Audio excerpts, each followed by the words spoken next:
Voilà, il est là avec nous sur ce plateau. Il s'appelle le prophète Eugène Ejiba. En même temps, il est enseignant de la parole de Dieu. Je disais tantôt, il est prophète, serviteur de Dieu, encadreur également de la jeunesse. On va le découvrir, chers amis téléspectateurs. Ce matin, il nous amène en tout cas un appât pour réveiller bien évidemment ces lions qui dorment en toi. Prophète Eugène Mojiba, bonjour. Bonjour. Et merci de répondre à notre invitation pour ce matin.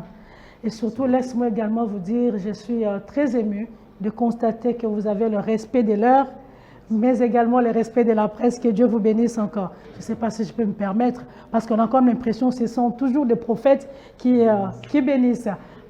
Ça ne dérange pas. Ça ne dérange pas. Voilà. Merci à vous d'être là ce matin. Je disais tantôt, vous êtes enseignant de la parole de Dieu, vous êtes prophète, en même temps vous êtes encadreur de la jeunesse.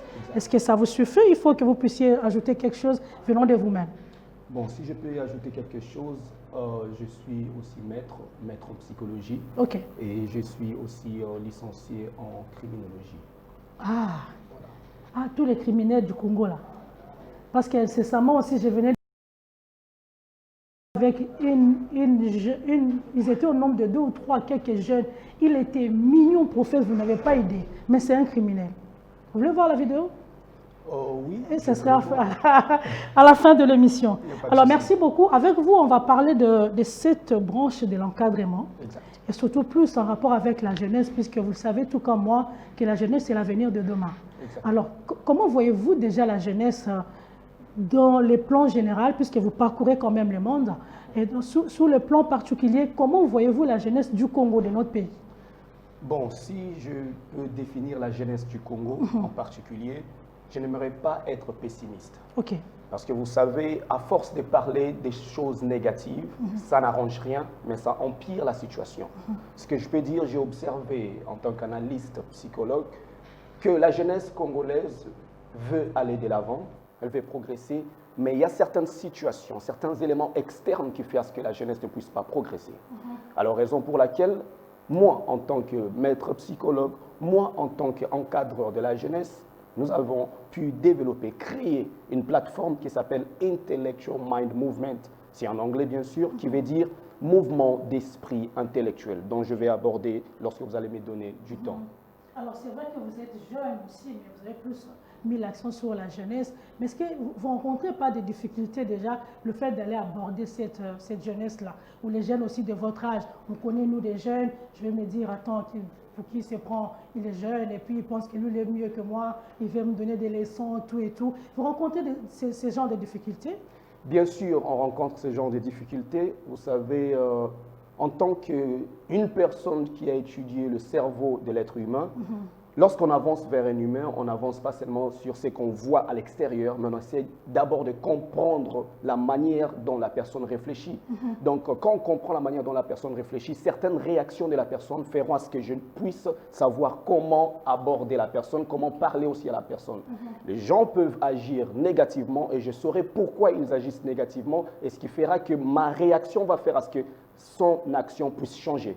Donc, tous ces genres de négativité qu'on reçoit ne nous dérangent pas, ça fait partie de la vie. Okay. Comme vous le savez, dans la vie, il y a le haut et il y a le bas. Tout à fait. Voilà. Alors, dans votre plateforme, dites-nous un peu comment vous faites pour rencontrer ces jeunes-là et puis leur donner ce que vous pensez donner à la jeunesse, puisqu'on peut également se le dire, on crée toujours une plateforme, mais pas parce qu'on le veut ou parce qu'on le souhaite ou parce que derrière sa tête, on a une idée peut-être d'apporter quelque chose en rapport avec l'argent, mais comment vous faites pour retrouver la jeunesse, mais également de leur convaincre dans les objectifs que vous vous êtes fixés? Oui, premièrement, si je peux répondre à la question, je suis basé aux États-Unis, dans la région métropolitaine de Washington. Alors, une fois quand je suis arrivé aux États-Unis, j'ai pu observer ce qui s'est passé et il fallait apprendre l'anglais. Et c'était difficile pour moi. Alors, nous étions dans un centre qu'on appelle ISL, donc ça veut dire un centre où on regroupe les étudiants étrangers qui viennent pour apprendre l'anglais et puis après aller dans d'autres classes. Alors, lorsque j'ai remarqué ce qui s'est passé, j'ai dit que bon, il y a des frustres, si je peux le dire, et puis il y avait aussi certaines frustrations à cause des barrières de la langue. Et après un temps, je me suis très bien battu, j'ai reçu mon bac, je suis parti à l'université, licence et master. Et après cela, je regardais là où je suis venu, le lycée là où j'ai étudié, dans la ville de Virginie. J'ai parlé à un professeur, je lui ai dit, pourquoi pas, moi qui suis passé par cette école, pourquoi pas revenir ici afin de parler aux étudiants. Et c'est alors que mon professeur, que je salue en passant, Mrs. Habibi, elle m'a dit, oui, tu peux venir. Donc j'ai passé à l'école là-bas en Virginie chaque trimestre. Je venais parler aux étudiants et c'est ce qui m'a donné l'audience, c'est ce qui m'a donné aussi un grand nombre de jeunes à qui je pourrais parler. Dans quel domaine précisément? Je parle aux étudiants dans le domaine de l'éducation. Et la plupart des étudiants que j'ai mentorés sont des différentes cultures. Il y a des Mexicains, il y a des Allemands, il y a des Saoudiens, il y a des Iraniens, et il y a des Congolais, il y a des Ivoiriens. Donc nous les parlions parce que vous savez, aux États-Unis, lorsqu'un jeune arrive, la première des choses que le jeune aura dans ses pensées, voir un rappeur, savoir comment ça se passe ici avec des dealers. Et c'est ce qui fait que l'intégration des jeunes va plus en un sens négatif.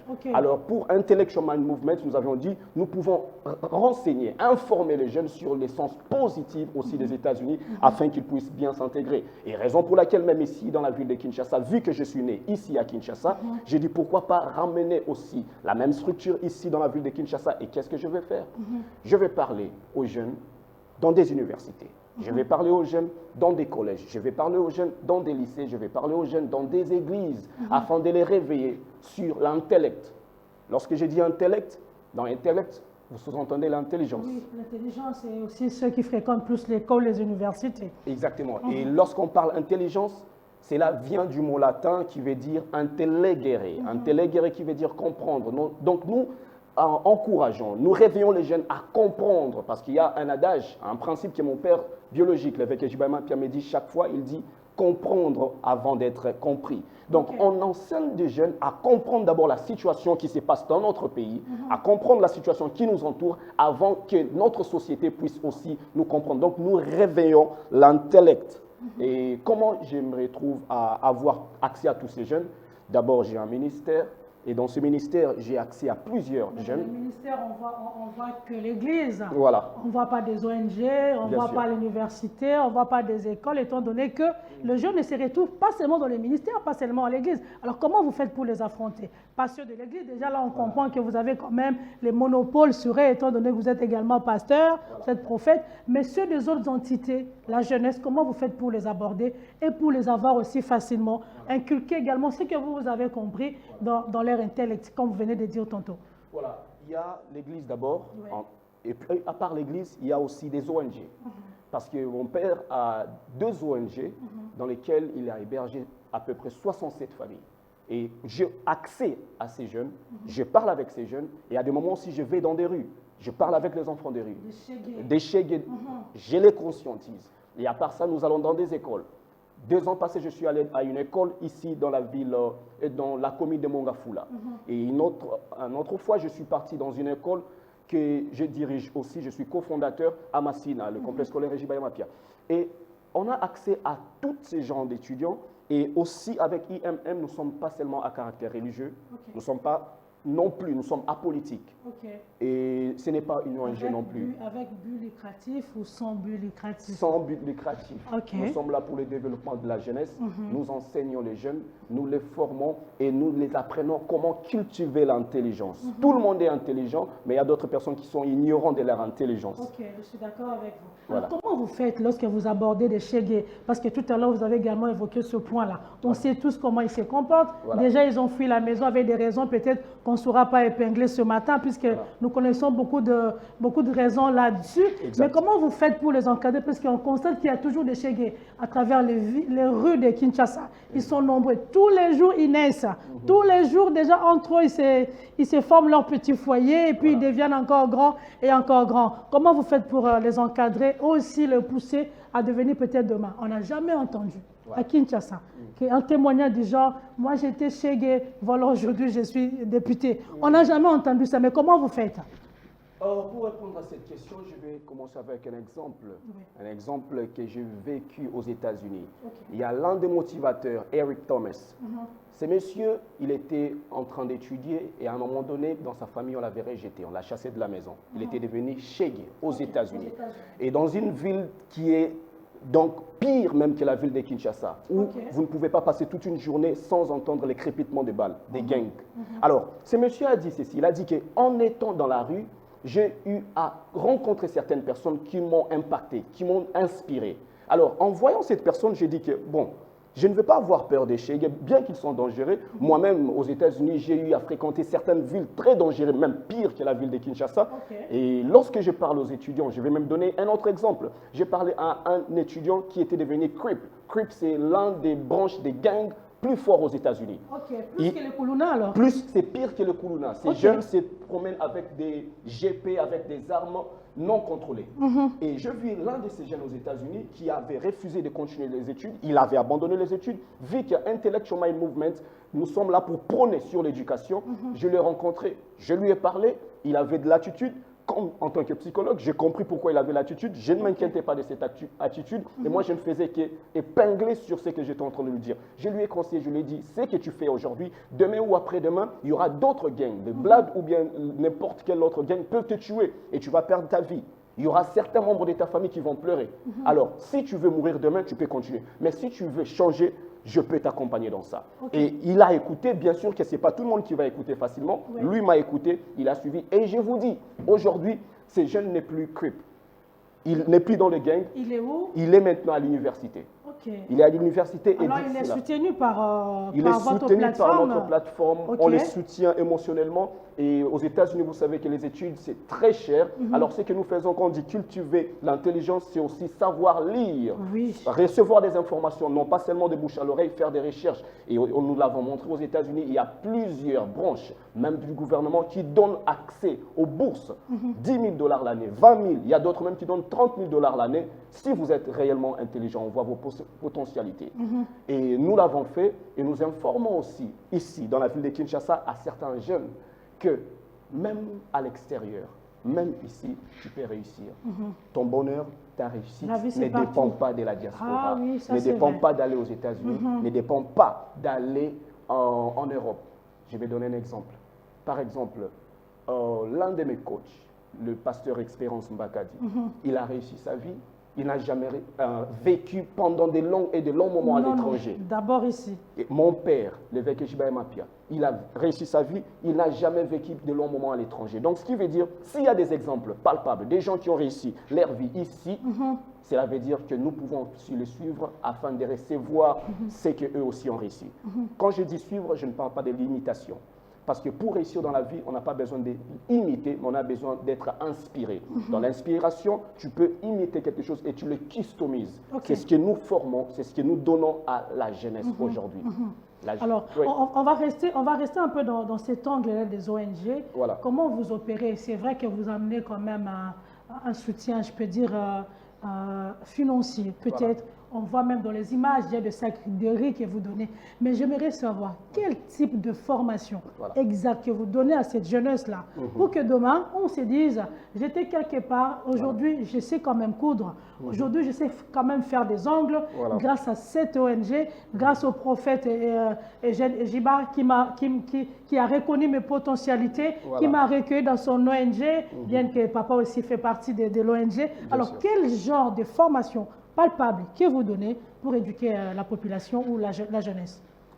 En termes de formation, je vais donner un exemple. Il y avait un enfant de la rue qui était là, désespéré au rond-point Gaba, et nous l'avons rencontré. On a parlé avec lui. On lui a dit, si tu veux bien réussir ta vie, nous allons t'accompagner. Nous l'avions emmené dans notre ONG. Nous l'avons formé. Parce que je sache, le rond-point Ngaba est tellement vaste, je me vois directement dans le rond-point Ngaba. Je vois autant de chégués. Pourquoi l'avoir choisi que lui? Ils sont nombreux. Oui, je peux me souvenir. Ok. Pourquoi l'avoir choisi lui? Vous savez, aujourd'hui, nous n'allons pas apporter une solution totale à tout le monde. Alors nous allons vers ceux-là sur qui, en tant qu'homme spirituel, nous voyons directement une étoile qui peut briller facilement maintenant. Parce que bien sûr, nous allons affronter les difficultés, mais nous voyons aussi s'il y a un accès à un circuit où la chose peut passer facilement, nous l'abordons. Et lui, quand il réussit, il va aussi faire la chaîne. Les autres. Voilà. Donc c'est ce que nous faisons. Il y a cet exemple-là. Et aujourd'hui, le jeune, que je vous dis, il est chauffeur. Il a appris à conduire, il a fait l'électricité et aujourd'hui, il conduit l'une des autorités de la ville de Kinshasa. Lui qui était dans la rue, chez personne ne pouvait le regarder. Et à part ça, j'ai souvent des activités, sessions privées. Dans des sessions privées, je l'ai fait à Washington, je l'ai fait à Bruxelles, je l'ai fait à Paris. Qu'est-ce que je fais? Je rappelle aux étudiants, je rappelle aux jeunes sur l'intelligence. C'est quoi l'intelligence? L'intelligence, c'est juste la capacité ou bien l'habilité de résoudre un problème. Donc, ce qui veut dire tout le monde est intelligent. D'abord, dire cela à un jeune, ça lui fait réveiller quelque chose en elle. Que moi aussi je peux. Moi aussi je peux. Et c'est ça notre but. Réveiller l'intellect, réveiller ce qui se cache à l'intérieur de toi afin que tu puisses apporter le développement au pays. Vous savez, aux États-Unis, il y a plusieurs compagnies high-tech qui vont souvent dans des universités qui mettent de la valeur sur l'intelligence. Quand ils arrivent, ils ne cherchent pas le résumé, ils ne cherchent pas quoi que ce soit, ils cherchent à voir la tête des élèves, la tête des étudiants qui fonctionnent bien, qui travaillent. Et on va les prendre pour les amener dans des high-tech et vous allez voir ces gens, dans moins de 2 ans, 3 ans, ils deviennent des CEO et ils réussissent leur vie. Donc, ce qui veut dire, c'est ce genre de mindset, c'est ce genre d'état d'esprit que nous voulons aussi amener chez nous. Nous ne voulons pas que ça soit toujours « je suis fils de tel, je suis fille de tel, j'ai tel circuit et c'est en ce moment-là que je vais avoir accès à un autre niveau professionnel dans le boulot ». Mais tandis que si nous mettons aussi accent, nous frappons, nous appelons au gouvernement, nos leaders partout, que la jeunesse a aussi une intelligence, et d'ailleurs une intelligence fraîche. Non pas pour faire conflit à ceux qui sont venus avant nous, mais pour prendre leur vision, avancer avec et apporter un plus dans ça. Parce que dans Intellectual Mind Movement, nous ne pensons pas que ceux qui sont venus avant nous ont échoué. Nous pensons que ceux qui sont venus avant nous ont frayé un chemin afin que nous puissions continuer. Voilà. Alors, comment vous faites pour donner certaines formations? Étant donné présentement, vous êtes ici à Kinshasa, je pense que vos étudiants de Canada, France, ne sont pas avec vous. Alors, comment vous procédez pour rester ensemble avec eux et continuer toujours à faire le travail partout à travers le monde? Oui, vous savez, avec le développement de la technologie, on a accès à tout le monde facilement. Et d'ailleurs, Prévanek, aujourd'hui maintenant, les gens qui sont en train de me suivre là, ne sont pas à 5 km de moi, ils ne sont pas à 2 mètres, ils sont très loin. Alors, avec cela, nous avons, avant, on avait un groupe qu'on a créé dans le freeconferencecall.com, c'est aux États-Unis, ce qui fait que les gens qui sont aux États-Unis, les gens qui sont au Canada, en Europe et en Afrique peuvent avoir accès à nous. Nous le faisons chaque samedi. Tout le monde rentre en ligne et j'enseigne. Tout le monde rentre en ligne et je fais des sessions privées. Mais si au Congo, tout le monde n'a pas accès à l'Internet, c'est ça également le problème. J'étais en train de continuer, raison pour laquelle aujourd'hui nous avons Zoom. Zoom, presque, je vis beaucoup plus de jeunes ici à Kinshasa qui ont accès à Zoom. Et nous avons transformé, nous avons quitté freeconferencecall.com et nous sommes allés chez Zoom. Et je vois beaucoup de gens qui sont à Kinshasa qui rentrent sur Zoom. Et d'ailleurs, en évoquant ce que vous avez dit, tout le monde n'a pas accès à l'Internet, raison pour laquelle on se sacrifie. Ce n'est pas facile. Bien sûr qu'on peut recevoir des supports à gauche et à droite, mais ce n'est pas facile. Vous savez, si tu connais ce que tu veux, les sacrifices deviendront un plaisir. Donc, c'est un plaisir pour moi de payer mon billet, quitter les États-Unis pour venir jusqu'à Kinshasa, faire des conférences aux universités, faire des conférences dans des écoles, faire des conférences dans des églises afin de conscientiser la jeunesse. Donc, nous avons ce qu'on fait à distance et nous avons ce qu'on fait aussi proche. Donc, on dépense ce qu'on peut afin de mettre un plus dans la jeunesse congolaise pour que demain, notre pays soit plus beau qu'avant. Alors, ceux-là qui sont déjà en train de travailler, voilà. La jeunesse qui travaille déjà, on a différents types de jeunesse comme ça. Une catégorie qui est déjà engagée quelque part, une catégorie de jeunes qui est chômeur, une autre catégorie de jeunes qui est chômeur mais détentant quand même un diplôme ou un brevet dans un domaine quelconque. Comment faites-vous également pour les avoir?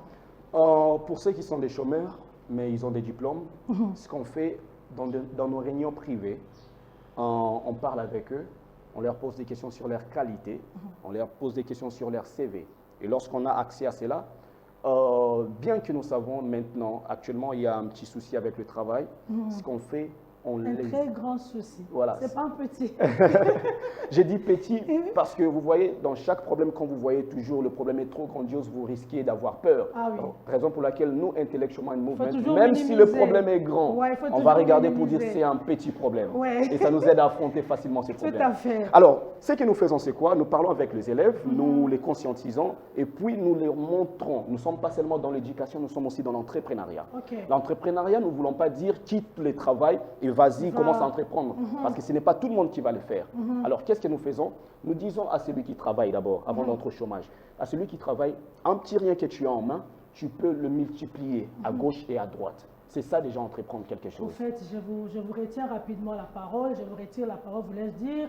On connaît un peu le salaire de nous, les Quinois. C'est vrai que je ne peux pas me mettre là en train de dire telle ou telle personne touche autant. Voilà. Alors, me dire avec le peu que je gagne, là, que je fais, je ne sais pas moi quoi, ça sera compliqué. Étant donné qu'il faut payer les loyers, il faut également s'organiser à faire ceci et cela. Donc, je peux me dire non, je vais me focaliser que sur ce que j'ai et je ne vais pas être éparpillé au risque peut-être de rencontrer les autres difficultés sur mon chemin. Voilà.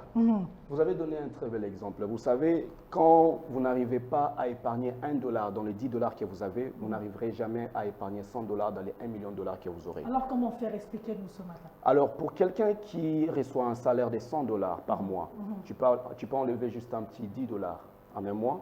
Le mois qui suit, un autre $5, le mois qui suit, un autre $5, ça te fait juste $20. J'ai visité le plateau des Batéké. Au plateau des Batéké, un sac d'aubergine, c'est à moins de $20. Si je vais là-bas, j'achète ces sacs et je rentre dans les grands marchés ici. Le problème, c'est comment faire pour faire quitter ces sacs de là jusqu'au marché de Gambela. Aussi des difficultés. Il existe le transport et la route est très bien asphaltée. Et ça ne coûte pas grand-chose.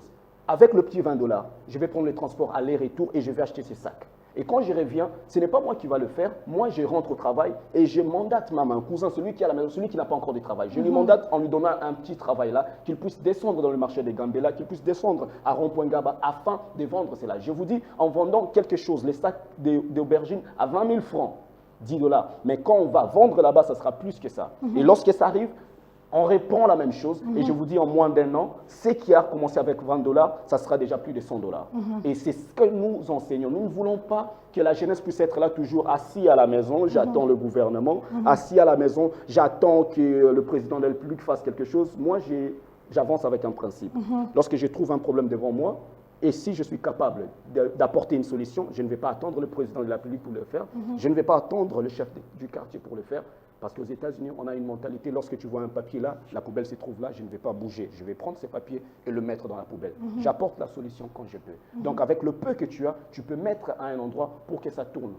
Pas nécessairement de quitter ton travail. En fait, là, c'est celui qui possède aussi ces $20. Voilà. Mais celui qui est chômeur, qui est à la maison, ne sait peut-être pas par où commencer pour trouver ne fût-ce qu'un 5 000 francs congolais le matin au réveil.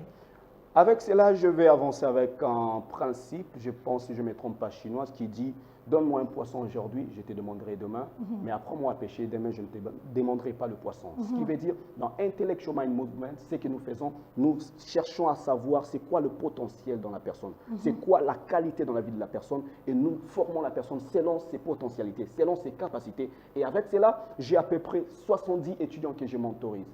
Quand je mentorise ces 70 étudiants, et lorsqu'il y a des sessions privées, par exemple ici à Kinshasa, j'ai parlé avec mes élèves, je leur dis qu'à Kinshasa, on a une activité et on doit parler à certaines personnes, et ce qu'on doit faire, on va prendre 5 à 6 personnes d'où nous allons financer quelque chose dans leur vie et ils vont commencer. Et bien sûr que c'est du business et ils doivent aussi rapporter quelque chose, des pourcentages. Et les pourcentages, je ne les mets pas dans ma poche. Les pourcentages, nous prenons ces gens d'argent pour acheter des sacs du riz, pour acheter le poulet qu'on sort, pour donner aux démunis. Donc ce qui veut dire, c'est lui qui n'a rien. C'est lui qui n'a pas accès à ces $10, à ces $20. Ce que nous faisons, nous finançons aussi. Bien évidemment, nous ne pouvons pas financer tout le monde. Nous faisons la part des choses. À des moments, nous faisons des jeux concours. C'est lui qui réussit. Les 3-4 premiers nous donnent quelque chose et il commence quelque part. Alors, on vous trouve où? Si vous avez également, je ne sais pas moi, si vous avez un siège, ou même parce qu'aujourd'hui, avec la technologie, on peut du coup vous avoir quelque part dans un site.